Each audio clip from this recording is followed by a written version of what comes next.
काट कर रहा हूँ वो ये है कि तकरीबन 4 साल से ज़्यादा हो चुके हैं FATF की ग्रे लिस्ट में पाकिस्तान मौजूद है। अब कहा यह जा रहा है पाकिस्तान को ये उम्मीद है कि इस हफ्ते यानी अब जो आने वाले दिनों में हम FATF की ग्रे लिस्ट से निकल जाएंगे। पहले नंबर पे तो ये बताएं जो सिचुएशन हमारी चल रही है, जो इंटरनेशनल इस टाइम हमारा इमेज है, कि आपको लगता है कि हम FATF की ग्रे लिस्ट से निकल जाएंगे? हम इंशाअल्लाह ताला निकलेंगे जी, हर सूरत में निकलेंगे इंशाल्लाह। देखें वो तो हर एक की ख्वाहिश है पाकिस्तानी की, लेकिन जो सिचुएशन चल रही है अभी रिसेंटली जो अमेरिका के सदर ने स्टेटमेंट दी है कि जी ये पाकिस्तान डेंजरस कंट्री है, इस तरह की स्टेटमेंट्स को देखते हुए निकल पाएंगे? नहीं, ज़रूर निकलेंगे जी उनके, क्योंकि FATF की जितनी भी शराइत थी ना वो हमने पूरी कर दी हुई हैं।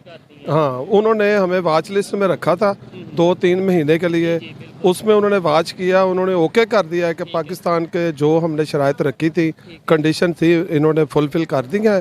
तो अब इंशाल्लाह निकलेगा, हर सूरत में निकलेगा। मेरी भी यही ख्वाहिश है। FATF की ग्रे लिस्ट में जाने की वजह क्या है? हमारी अपनी खामियां थी क्या? हम टेरर की वजह से गए हैं या फिर कोई इंडिया की भी बीच में कोई हाथ है? आपको कुछ लगता है ऐसा? नहीं, मैं आप अगर सही पूछे ना तो इसमें हमारा अपना कसूर था, बिल्कुल हमारा अपना कसूर था।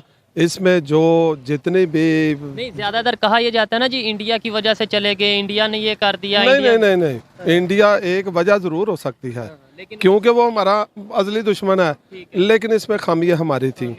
वो जो जितनी भी टेररिस्ट ऑर्गेनाइजेशन थी उनकी सरपरस्ती करते थे, मैं अब उनका नाम तो नहीं ले सकता, बिल्कुल वो सरपरस्ती करते थे। उन्होंने ज़बरदस्ती सरपरस्ती ख़त्म करवाई है। इस वजह से जब उनको यकीन हो गया कि ये तमाम जो तंजीमें हैं इनके ऊपर पाबंदी लग गई है, इनकी फंडिंग बंद हो गई है, तो इस तरह ये मतलब कहीं ना कहीं हम पुष्टपनाई करते थे हमारी गवर्नमेंट की या हमारे ऑर्गेनाइजेशन जो हमारी बड़े जो ताकतवर हल्के जिनको कहते हैं वो करते थे, इनकी सरपरस्ती करते थे। हम गलत करते थे, बिल्कुल गलत करते थे, सरपरस्ती करते थे, फंडिंग होती थी, सरेआम होती थी, सबको पता था। इसी वजह से इंडिया ये तो हमारे एक्स प्राइम मिनिस्टर भी अपना डायरेक्टली या इनडायरेक्टली बोल चुके हैं कि जी हम अपने घर को पहले दुरुस्त करें फिर इंडिया की बात करें। देखें ये हैं सीनियर सिटीजन पाकिस्तान के और ये हैं हमारे यहाँ के एडवोकेट जो जानते हैं कि अपनी गलतियां हम दूर करेंगे तो ही हमारा इमेज इंटरनेशनली बेहतर होगा, तो ही हम FATF की ग्रे लिस्ट से निकलेंगे। बिल्कुल, वो अब हमने कर ली है, सब ने कर ली। ताकतवर हल्के भी समझ गए कि हम इंटरनेशनली बदनाम हो रहे हैं, लिहाजा वो पीछे हट गए हैं। उन्हें समझ लग गई है कि ज्यादा देर ये जो काम चल रहा था नहीं चलेगा, अब हमें अपना इमेज अच्छा करने की जरूरत है। बिल्कुल, अब कोई चीज़ आप छुपा नहीं सकते, ओपन हो गया सोशल मीडिया।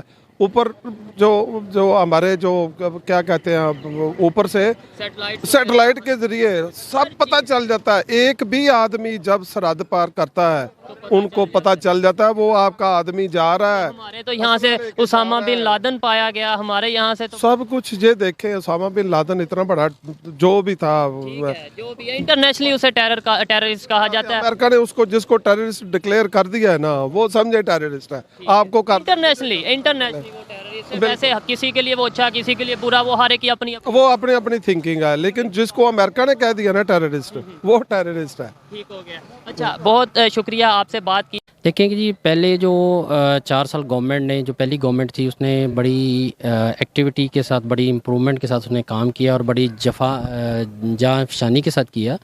लेकिन ये है कि अब इसमें इंटरनेशनल जितनी जो है ताकतें शामिल होती हैं इसमें सारी, और वो नहीं चाहती कि पाकिस्तान ने पिछली दफ़ा 27 में से 26 हमने शायद पूरी कर दी थी, और फिर भी इन्होंने हमें ऑब्जर्वेशन में रख दिया था कि जी हम अगले इजलास पे फ़ैसला करेंगे।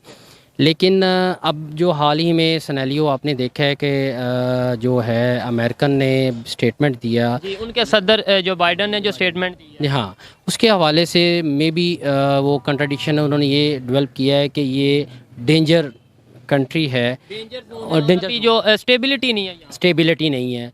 तो इसके हवाले से जो सिनेरियो है डेफिनेटली इसमें हमारी इस्टेब्लिशमेंट का बहुत अच्छा रोल है।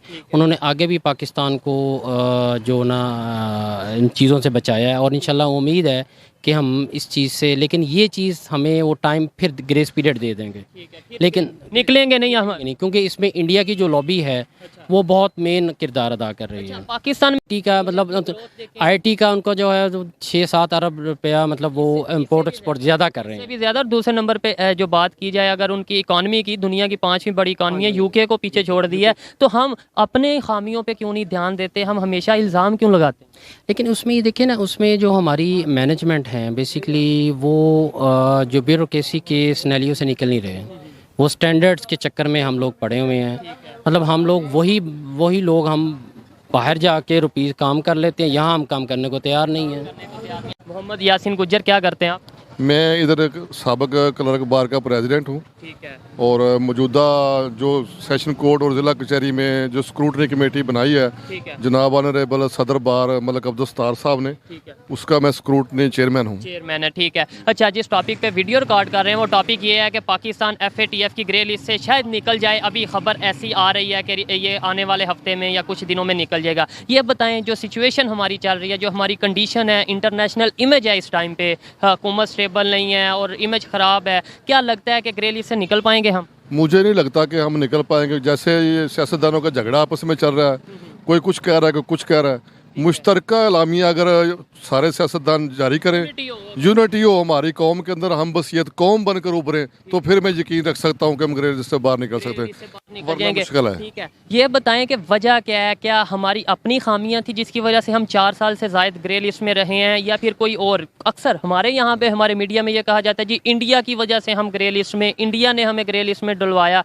क्या इंडिया का हाथ है या हमारी अपनी खामियां? नहीं, इंडिया का हाथ भी हो सकता है, लेकिन असल कमी हमारे अपने अंदर है।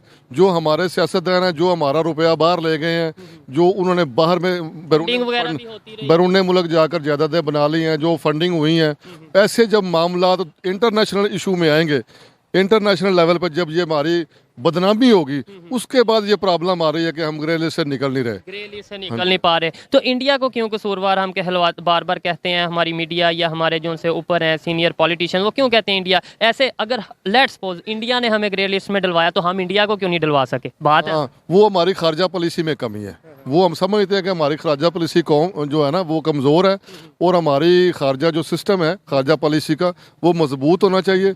इंडिया हमारा दरीना दुश्मन है, वो हर प्लेटफार्म पर हमारी मुखालफत करता है, और इसलिए करता है कि लेट्स सपोज मान लेते हैं, मैं तो दुश्मन नहीं मानता, मैं ये कहता हूँ कि देखें इंटरनेशनल पॉलिटिक्स में जहाँ पे जिसको कोई फ़ायदा नज़र आता है वो अपना फ़ायदा उठाएगा, हम मौका देंगे तो ही वो ऐसा करेगा ना। लेट्स सपोज वो हमारा दुश्मन है तो हमने कुछ ऐसा किया तो उसे फ़ायदा मिला, वो फ़ायदा इसीलिए वो उठा रहा है कि हमारा सलूक नहीं है, हम बामी मुश्तरका एलामिया नहीं को जारी कर सके, हमारे सियासतदान बटे हुए हैं, हमारा सिस्टम बटा हुआ है, हम सब अपने ज़ाती मसलों में उलझे हुए हैं। ठीक है।